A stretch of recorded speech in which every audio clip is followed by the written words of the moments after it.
Thank you so much, Emmanuel, and thank you to the French department, to Maison Française for offering me this pure joy and pride of being here next to Mbougar and to talk about a wonderful Borgesian conversation about literature and books. I think one will be right reading La plus secrète mémoire des hommes, the most secret memory of man, as a conversation about literature and books, and a Borgesian one. And at one point you mentioned Borges anyway, Pierre Menard in particular. Borgesian meaning here open-ended. So I believe we could spend the whole night really having a conversation about your book, which is also itself, oh yes, it's much better. So you've got a few words here that here, Borges, Pierre Menard, which is a good way of actually trying to get some essays without this truchement. And Borgesian meaning open-ended, and I believe we are all eager to have a conversation with you about this book, which is a conversation on about literature. So I will make my own questions very brief and open as quickly as possible the conversation to the audience who has read your book and has fallen in love with it and wants to speak with you about it. But I believe that we should not forget, before the questions, to just take the time to say how much we love it, we welcome it, and want to celebrate. Just have a pause and just say, this is really a wonderful book and it is such a joy to talk about.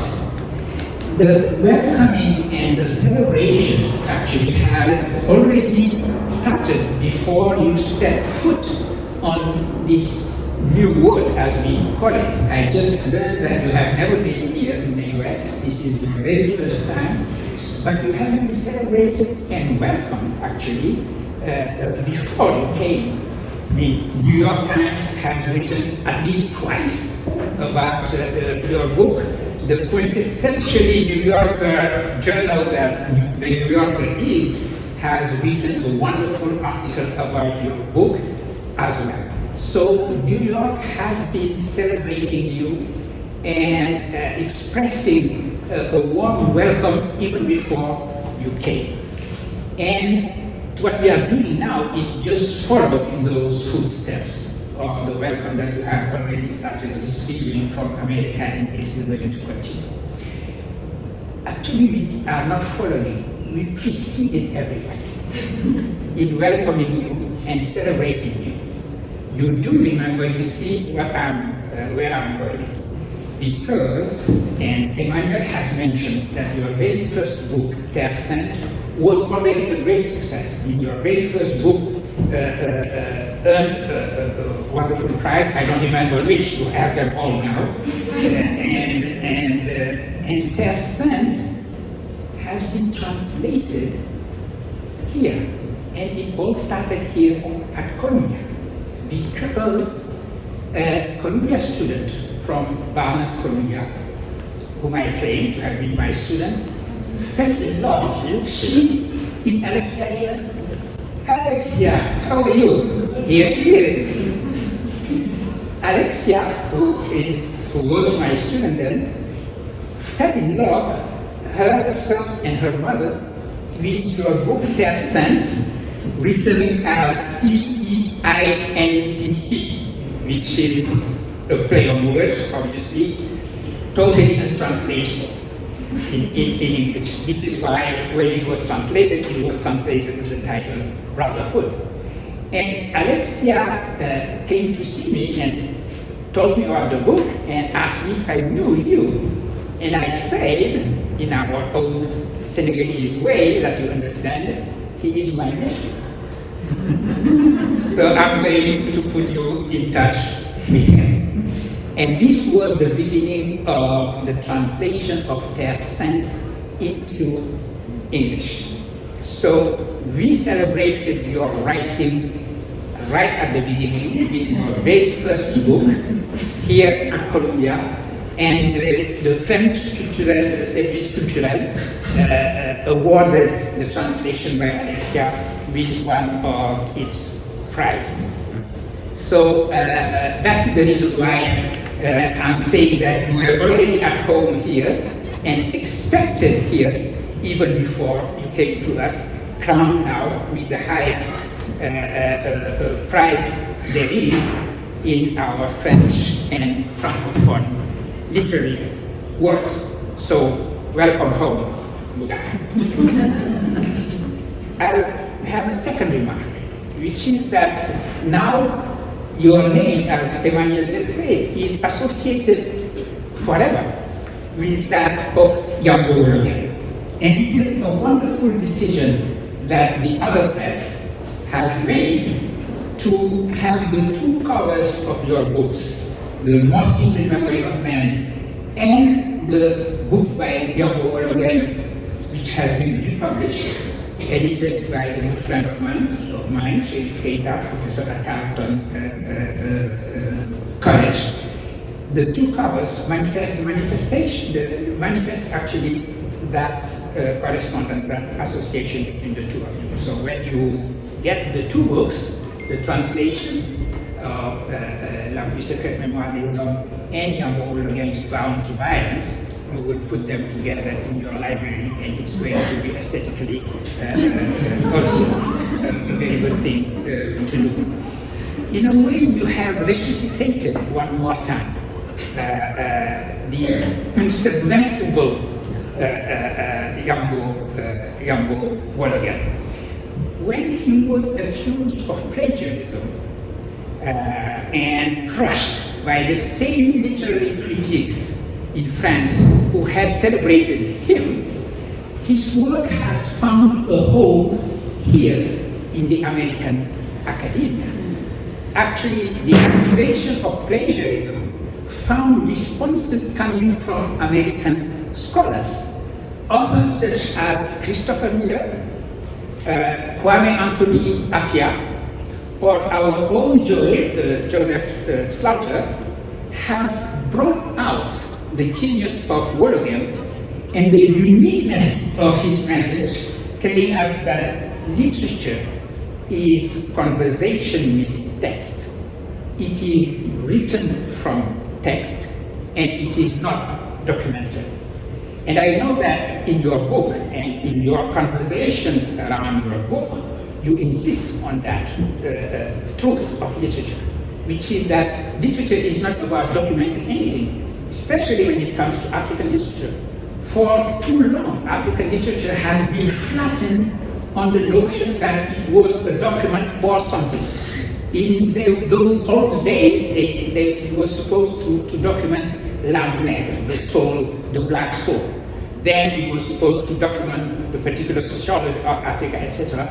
And it was a good thing that Mbougar, and this is also your own literary gesture, you just disconnect, in a way, literature with that function of being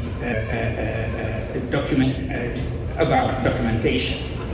And if one says that he plagiarized Graham Greene or plagiarized Schwarzbach, that is what these authors say, then you have to say that he also plagiarized the Bible, and he plagiarized the Quran, and he plagiarized all the epics about Africa.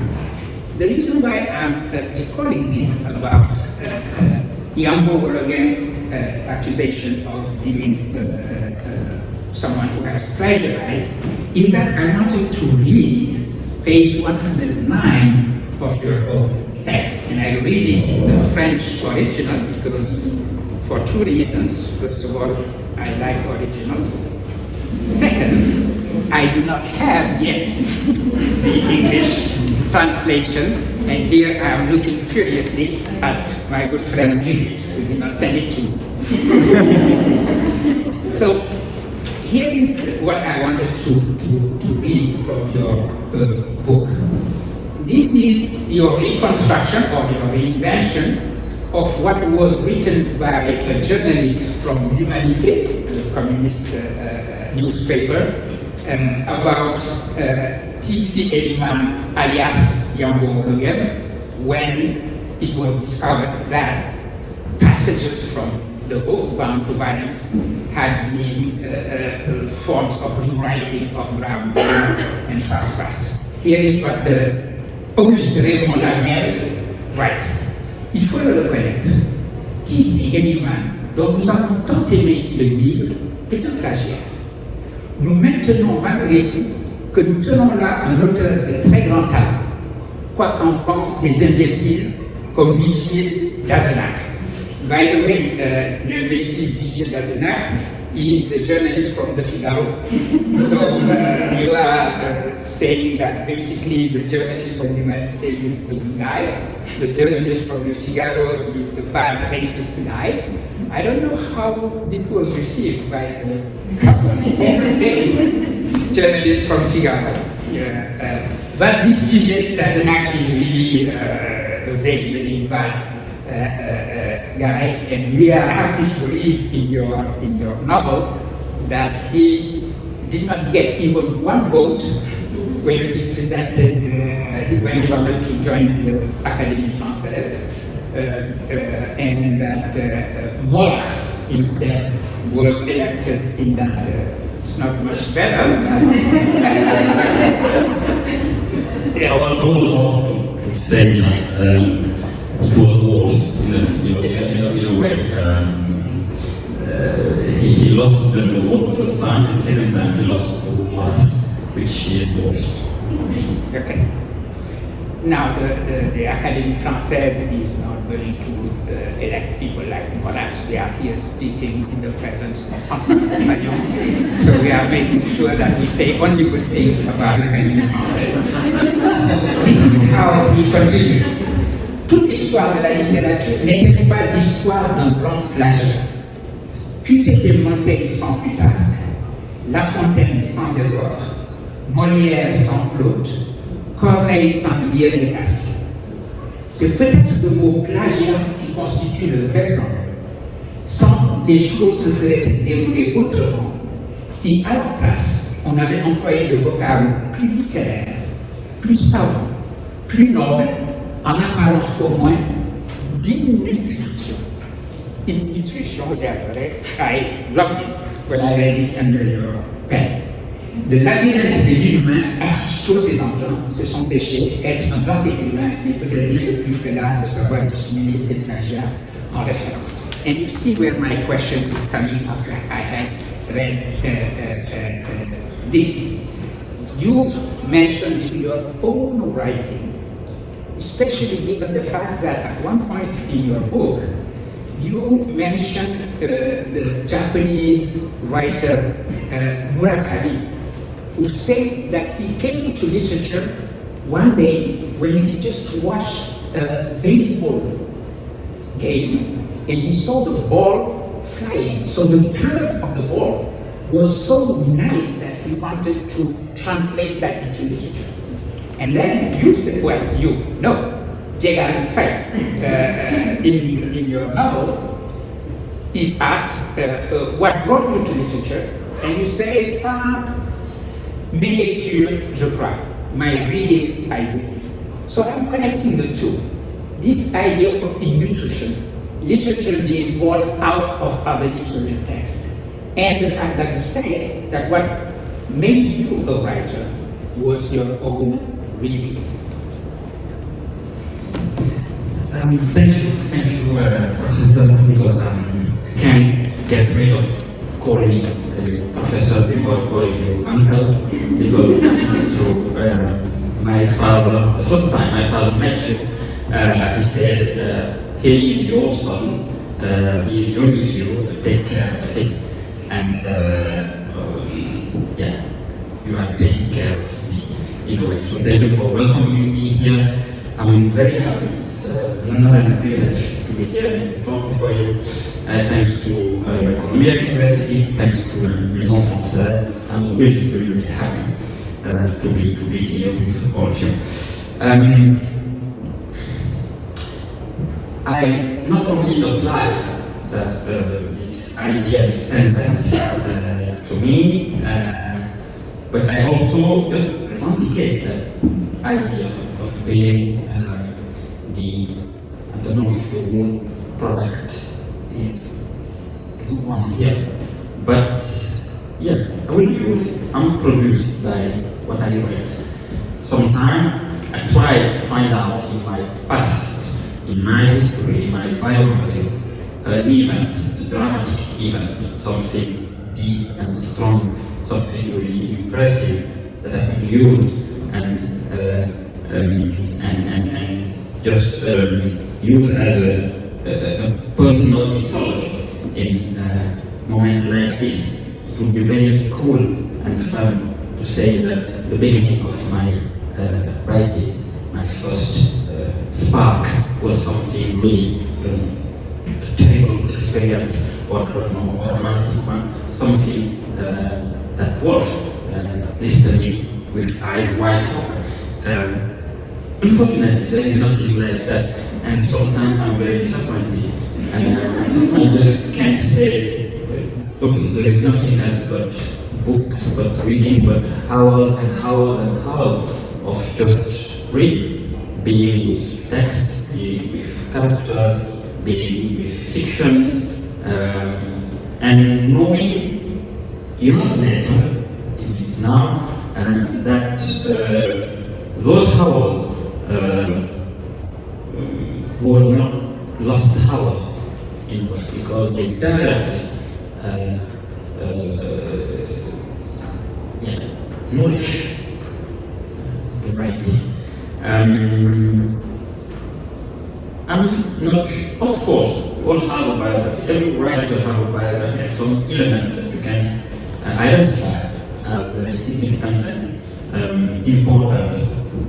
But the most important event for me, in my opinion, is the event of reading, having a library in the very open sense of library, not only a collection of books, but also your dreams, the tales of your childhood, the moment when you listen to music, an open library. And I think that it's important for me, or has had that some in a very well-known poem, which title is The Reader, said, and I will quote him in French: certains s'enorgueillissent des livres qu'ils ont écrits.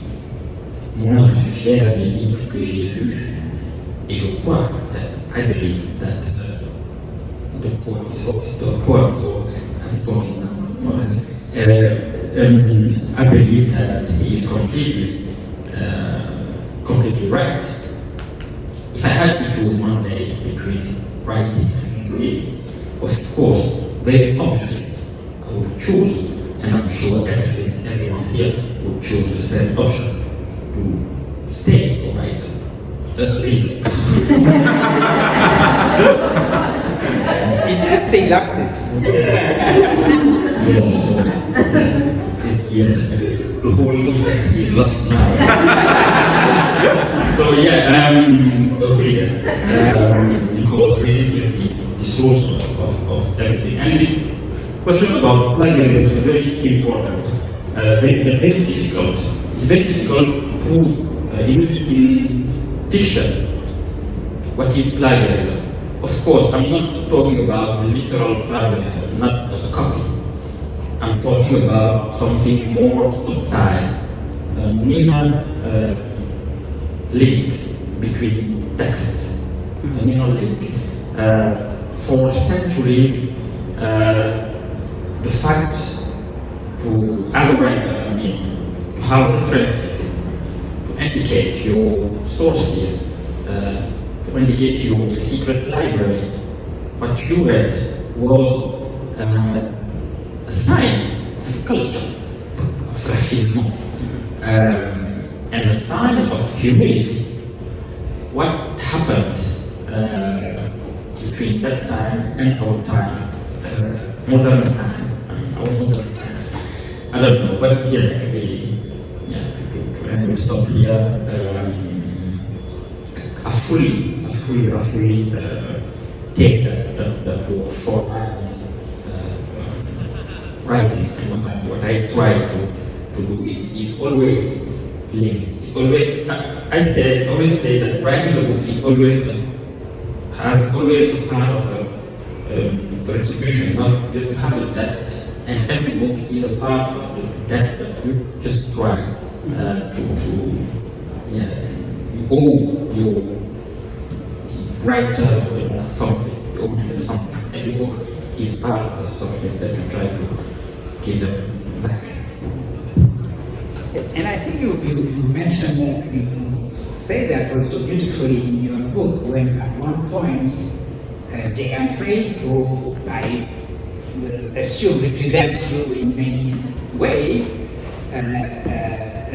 writes to a friend of his. He has he has copied the book by T.C. Eliman, and he says, I've written it in the same way that Pierre Menard has written the Quixote in Borges, in a way. So that is a beautiful way of saying it. Yes. And that's why I love that the tale, the short story, Pierre Menard, also of the Quixote. It's something. I dreamed a lot about an idea. Of course, I would like to write, Afric or commencé l'islam, and say I wrote that. Of course, I'm not sure someone would believe me, but it's interesting. The idea that even copying a book is an act of writing, in a way, recreating the book, because the time you just spend with the sentences of someone else and writing them, rewriting them, is something new, in a way, I believe.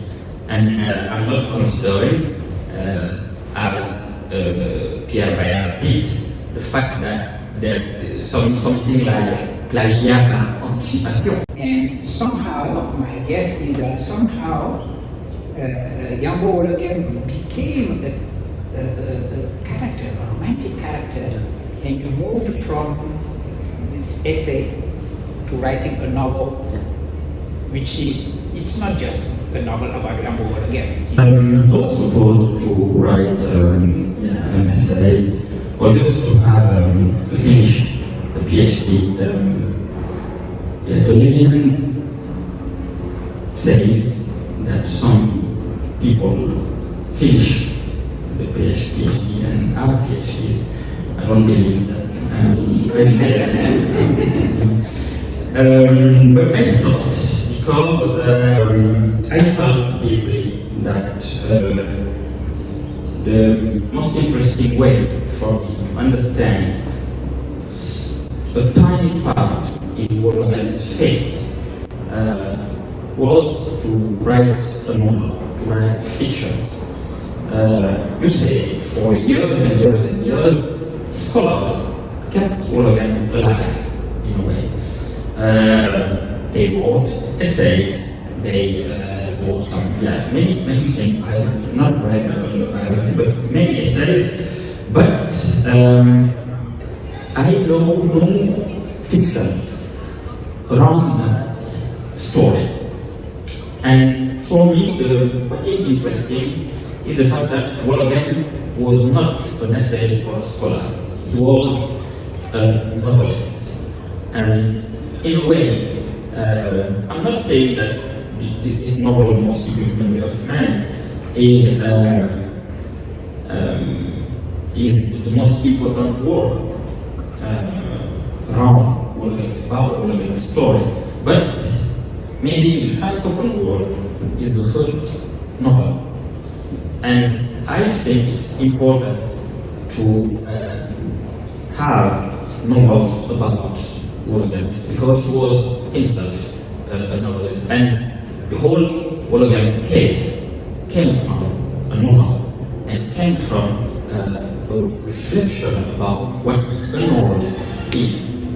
Now, what does it mean to write after centuries and centuries and centuries of books, after a heavy library? What does it mean to write a novel after all this novel? And that's why it was important for me to write a novel. I'm saying all of this just to justify the fact that I failed to write it. Well, we are very happy for that failure, for that failure of yours. If the prize too is, like you said, des autres. As you know, you share something else with Yamo. You decided that T.C. Eliman has published his own book in 1938. Wolof published in 1968. First of all, that year, 1968, should have alerted people to the question of plagiarism. This is a time of collage, where people were doing collage as an art, lifting a text here, copy-pasting there, and so on and so forth. But because he was basically an African, when this idea of plagiarism came out, the idea was c'était tout beau pour être vrai. It was just, we should have expected that from an African.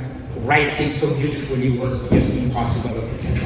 So that was something that happened. But that very year, 1968, saw the publication of two important novels, Born to Violence, and this is also when Les Soleils des Indépendances came out. And both of them were really earth-shaking in a way, because we were not used to that in African literature. Kuruma, because of the way in which he wrote, and Yahoo again also, he was really something else. And I wonder, you choose 1938. Is that in a way of keeping the 8 here? So, yeah, before World War II? Exactly. It's the main reason. It's the World War II. I wanted this story in the novel to have something to do with World War II, because in a way the story of the novel is a metaphor of the story, the history of the 20th century, and I think that you can't avoid having World War II. It's one of the reasons. The other one is that I wanted the main character, one of the main characters, a man, the lost writer, to just cross as well the whole century. And in 1968, there were racist views, but in 1938, it was worse for obvious reasons. The colonial era was still there, so it was important for me to have that time, 1938, and for the what concerned about the 1968 Wolfgang and Kuruma, we could add Al-Khal, La Plaie, 1978, the end of 1967. I'm tired, so 1967, La Plaie was published, and in a way it was three fundamental, very important novels in modern or postmodern African literature. And the field say was about three novels, Wologans, Kurmas, and Faust. It was a comparison and something. I'm happy that you pronounced the word postmodern, because this is the very word that Appiah uses when he talks about bound to violence. And actually, this leads me to something that also share with young work. And as you know, when he was first praised and received the renommé, you had African voices and European voices that questioned the Africanness of those novels, precisely because they were breaking away from a traditional understanding of what an African novel was. And the question has resurfaced with la succès mémoire des autres, somehow. And so you had to respond to that question, which might be absurd, but maybe you want to address it again, about the Africanness of a novel, what does it mean for a novel to be African? What is interesting is that what we call assignation, you know, if the word is the same word in English, assignation. Yeah. You just pronounce it. Those Latin words, there you go. Assignation are always ambivalent. There is an ambiguity in there. Because we can just think that they always come from power.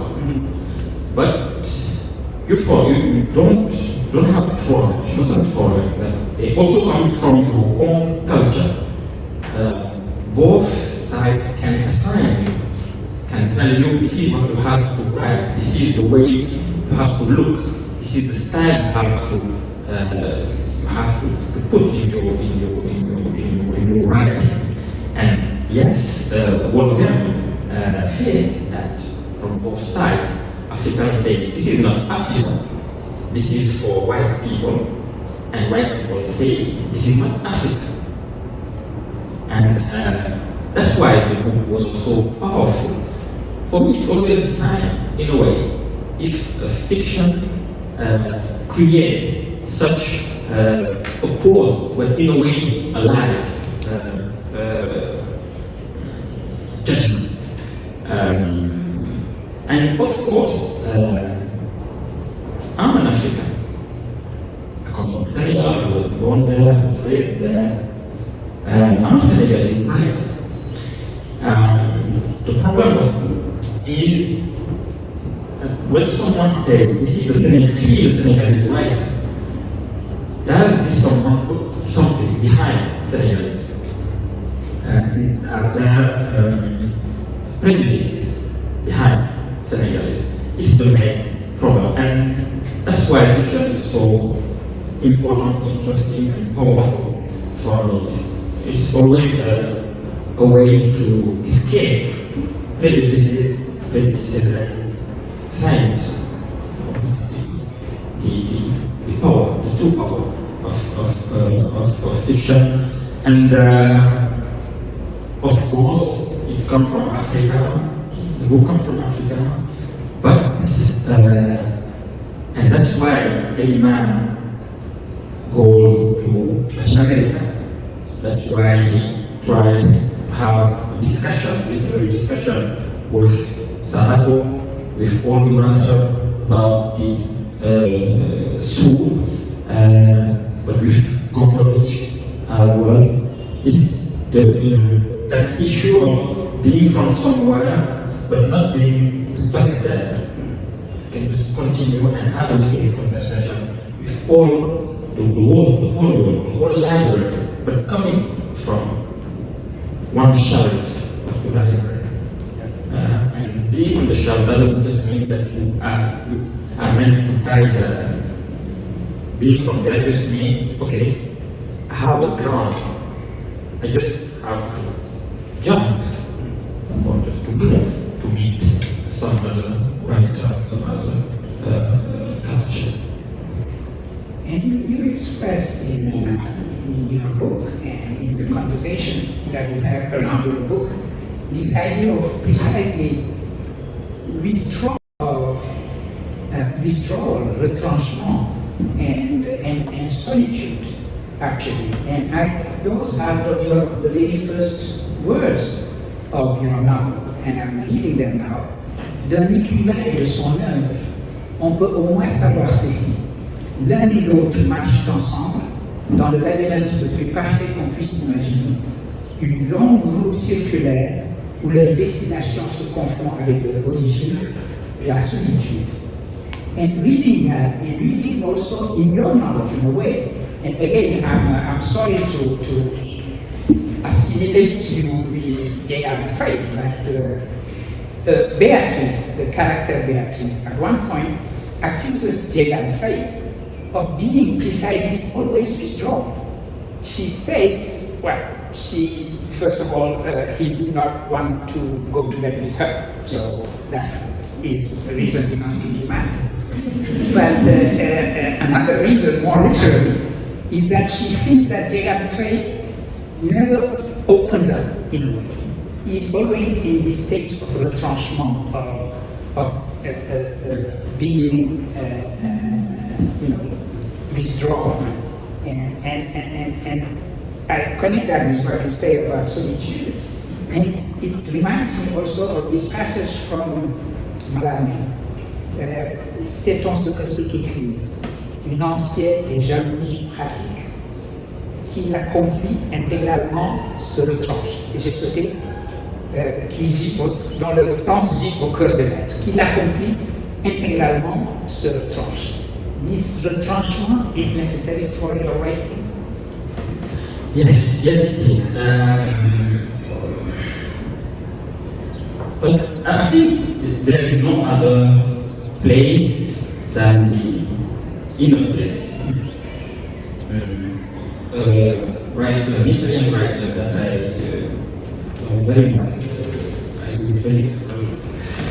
Cesare Pavese, in his very famous book, diary, Le Métier du Vivre, which is maybe one of the most beautiful titles. The Métier du Vivre.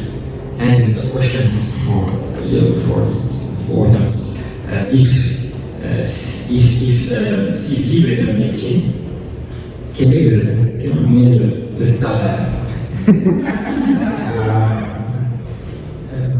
Je n'ai jamais eu la réponse, mais c'est une question qui m'a beaucoup fait réfléchir. Le métier de vivre means, I don't know, how to translate it.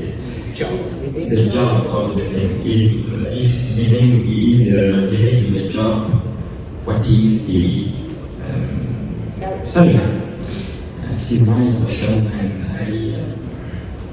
I would be very happy if you had an answer for me. Cesare Pavese was saying, Cesare Pavese wrote in the diary that what is important for a writer is not the experience, it is the inner experience, the existential experience. And for me, it's just a way to say that what is happening doesn't really happen until you try to write it. It means that you try to understand it with your sensibility. And you can't understand it without solitude. It doesn't mean that you are completely disconnected from the world, you are not out of the world, you are in the world, really in the world, but you have to create a space there, a space for writing, a space for reading, a space for understanding things through fiction, a space where you take characters seriously as living people, not only just as some kind of ghosts. They exist and they have to help you, have to say something to you, and that something can just be heard in solitude. There is no other way, and once again, it doesn't mean that you are not fighting in the world, you are not struggling, you are not having, you don't have to pay bills and have problems, and of course you have to do all of this.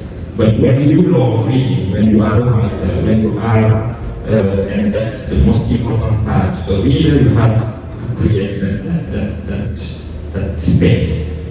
It's not a writing thing, it's above all a reading thing. And it's important now, I think, for all of us to find the condition to keep that space, that solitude, which is not a solitude, in fact. If you are honest, maybe it's the most loud space in the world, because what you heard there is your inner voice, it's the voice of the ghost, it's the voice of the past, it's the voice of the future unknown, the voice of the books, of characters. It's not a very quiet space.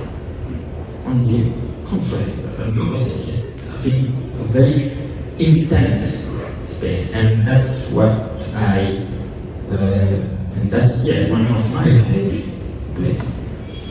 I agree. I mean, it is an aspect of your unique style and talent that all these voices that you make us hear. I love them. The voice of Mohamed, I loved it. And the voice of Sarr, obviously, and you make us hear them. Obviously, you are hearing them. As I promised, I will now open it to the audience, but I have a warning before I open it to you.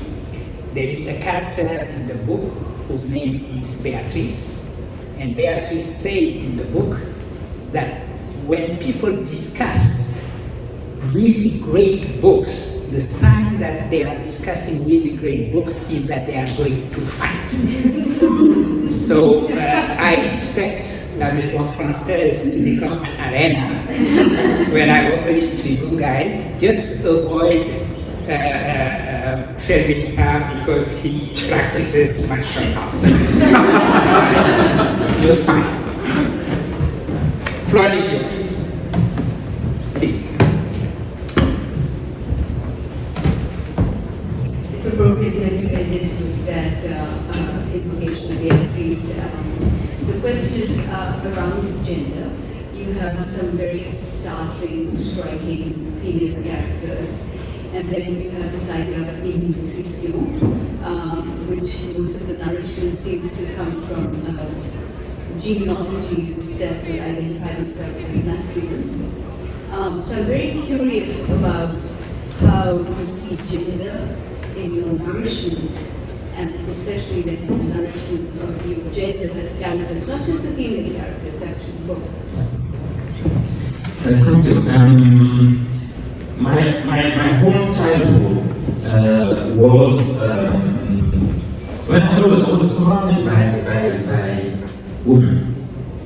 My mother, my grandmother, my aunts,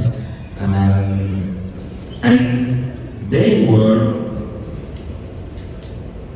maybe, I think, they had a very important place in my in the way, in my face in fiction, because tales when I was a child were told by women in Sénégal culture, in my family at least, and I spent hours and hours listening, hearing tales, listening to tales, listening to my grandmother's voice, and my joke, I don't know if you want to say in English, I will say it in French. I don't know if it's a bad joke. Je dis toujours que je suis ce qu'on dit en français, un homme à femme. Un homme à femme means Womanizer. yeah. But in a very precise, specific way, that my childhood was structured when it comes to fiction and to poetry and to imaginary and to stories by women voices. And I just think that I kept those voices, and all the characters, the female characters, not only in that novel, but in all my novels, in a way, are nourished by those women. And I love them a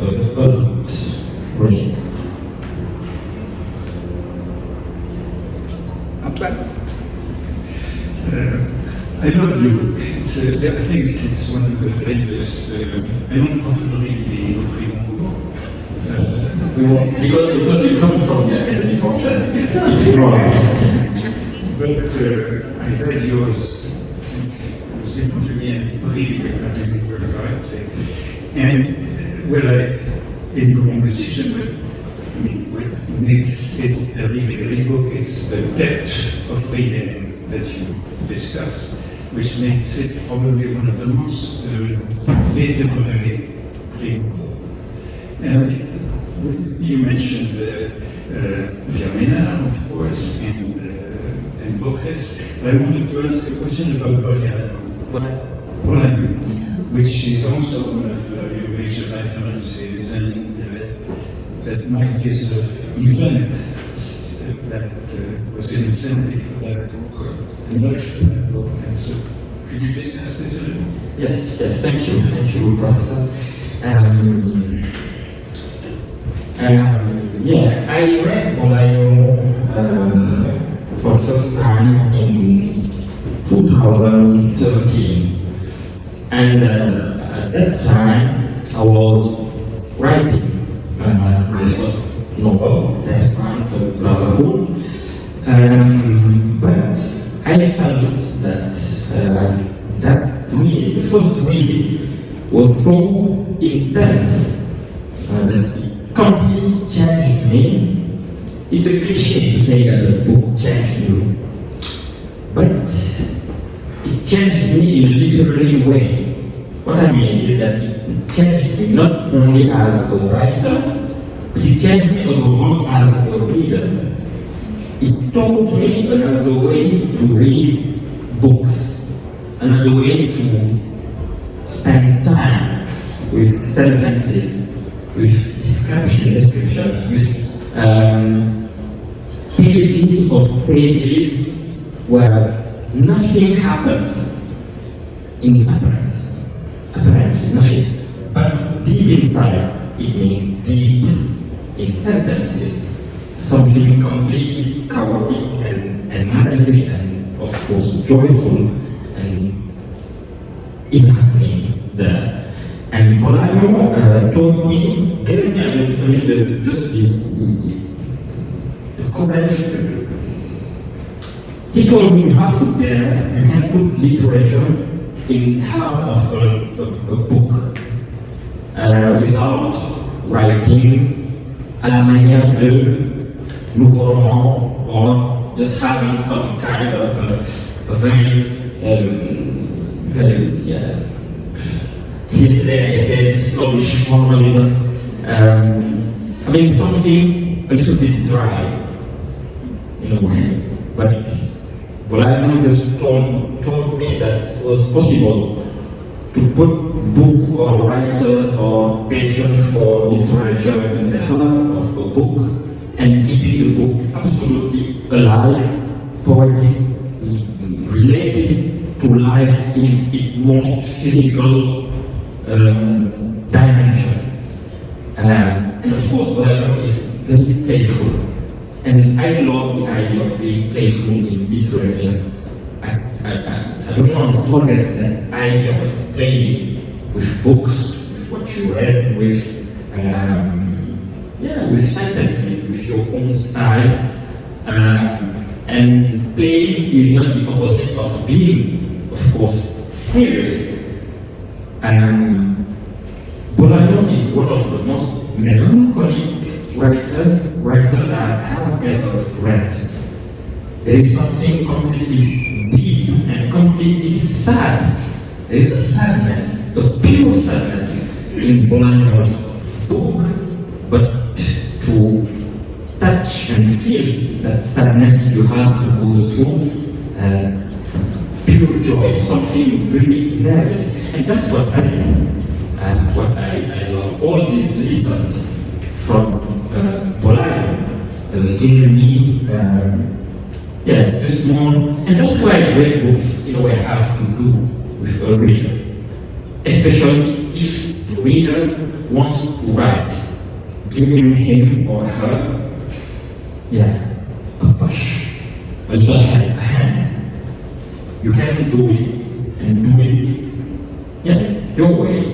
Do it your way. Don't be afraid to try something else, something new. And that's what happened with Mohamed, who is the heir of what we call the Latin American boom, but a very paradoxical, insolent heir, because at the same time he was the son of Borges, and at the same time he hated them, except from Borges and originally Cortázar. But he hated Garcia Marquez, he hated Vargas he hated the Chilean poet Mbougar, who was a skilled, he was very, for Mbougar was the worst thing that happened to literary, and I'm not mentioning Octavio Paz, was the complete hell for him. The hell for Mbougar was an evening with Mbougar and Octavio Paz discussing poetry. But at the same time, he's completely creative, and that's why it was so important. And he just met the moments when I was thinking about Mohamed a lot. When I read 2666 and when I saw this, when I read Savage Detectives, when I read those writers or scholars looking for poets, my own reality, me looking for Mohamed, asking where is Mohamed, what did he write after the scandal, and what happened at that time, and changed everything.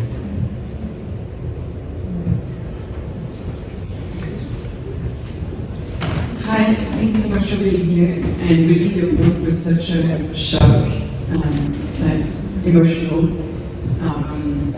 I've never understood. And my question is more on your writing process, because there are different layers of stories and voices coming together.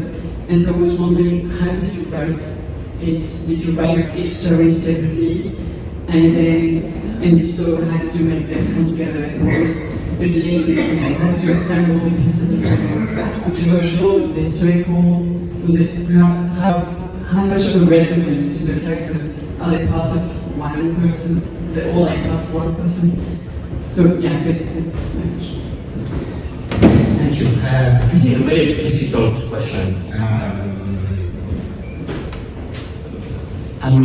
When it comes to structure and plan and preparation, I'm very poor. What I mean is that I'm completely unable to build plans. I can't. I tried, but I failed. I can't. So I have to find something else, and that something is character. I believe in that. For me, it's the principle. The first part is the character. I wait for it very clear to me that I can see him or her in my head in between those two characters. And once I found the link, I start writing with no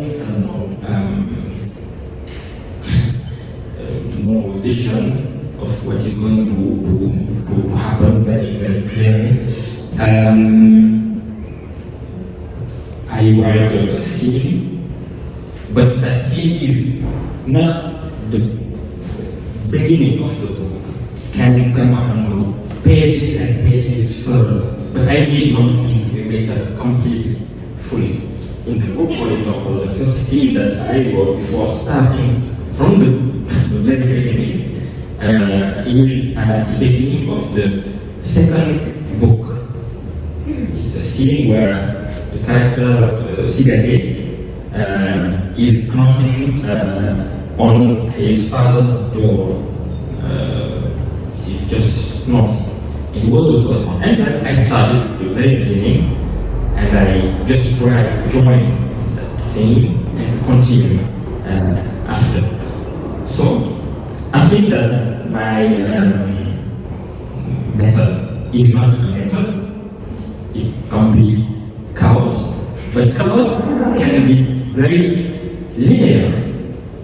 And that's the equation that I have to find the key for that equation. How to make chaos linear. It starts by chaos, but the first scene is complete chaotic. But after that scene, I start from the beginning and I continue in a very linear way until the end. It just means that I follow characters. For me, it's that, not planks, but characters. But they have to be very clear to my mind before I continue. Brooke? Thank you. And talking about like the different levels of not only characters but variation in the novel, I'm also thinking about the different levels of textuality. I think something I enjoyed so much is, we have a placement of like news articles, and then we have passages entirely in italics. And then also I remember there were so few of these moments where there's even footnotes at the bottom of the page and a couple of pages, an exchange of letters. So I was kind of wondering if you could speak to, is this another way of playing the style, or is it about encouraging different types of reading also for the reader themselves, or even for you in like the creation of the novels? Yes, thank you. It's on the one hand, it's a way for me to play with genres, of course, because we all know, I think, that the advantage and the force of novel as a genre is that it can just have all genres in it, and we have played with that. It's something can create something very, very rich and very interesting. To put poetry and essays and journalism, and to be still in what we call a novel. It's a very broadly formed genre, and you have to take advantage from that possibility, all those possibilities. So, since I'm very interested into journalism, into philosophy, into drama, I play my game. I want to keep all these possibilities put together, try to mix them and to see what they just produce. And of course, mixing or merging genres is automatically a way to open readings. I mean, you can just follow. I don't know how they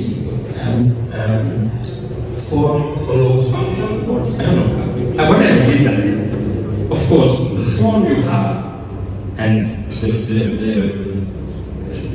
the more completely chaotic form you have, and the better it is for the plurality of readings. And it comes from forms. And the form has to be multiple. You have to create like a star which explodes. And when a star explodes, every fragment of the star can be the star itself.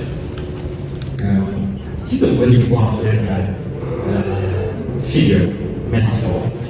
Just mean that every piece that you touch is the whole itself. In a world, that's what I want to create. The fact that every plot line is the novel. Every character can be the novel itself, can resume be the concentration of the novel itself. In rhetoric, I don't know, I know that my daughter here know that the figure of the synecdoche is very important.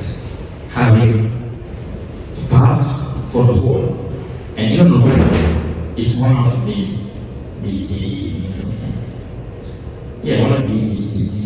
principle of creation for me. And that's why you have all these genre, all this style, all this And last question, but a small one, because you have to look. So,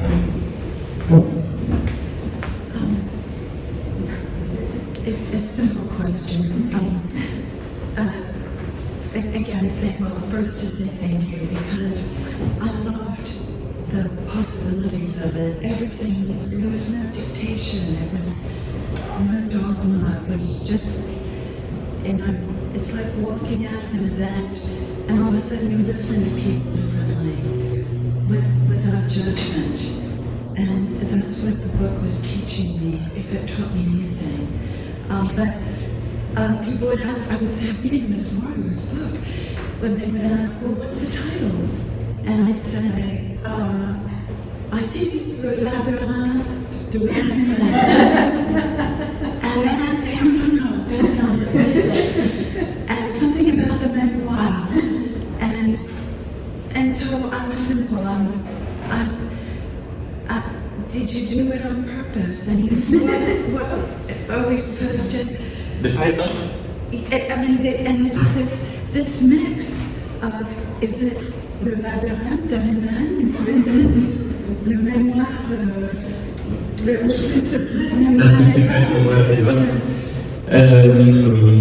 Yes, the title comes from Bologna, and Felisa, my publisher here, can tell you the story of the title, because it was very difficult for us to find a title. We had several possibilities, propositions. We struggled to find the title, really, because it was difficult for us. I think about it. It was difficult to just choose a title which could cover the entire dimension of the book. It was very difficult because every title we found proposed was just a part of the book, and we wanted something else. And one of our colleagues in our publishing house in Philippe spent the night whole night reading and trying to find something. And I don't know, one day he just said, why not just the end of this sentence of this excellent poem, the most secret memory of man, that you said as well. It's at the same time very vague, very large, and you can feel that it is about something very, very specific. And that's why we chose this title, that we said as well. So it's not my title in both sense of the word. That's that word. It's not my title because it comes from Bologna. It's not my title because I didn't choose it. It's the and of course, but you can call it the Latin. Why not? Why? Someone, I was told several times that I had to write the real book, the real Latin. They want to read it. But I'm not sure it's possible. More or less can escape us tonight, today. We wrote that short story, the livre de Sarr. And the livre de Sarr is a book that, an impossible book, in a way, a book that you can't read, literally, because it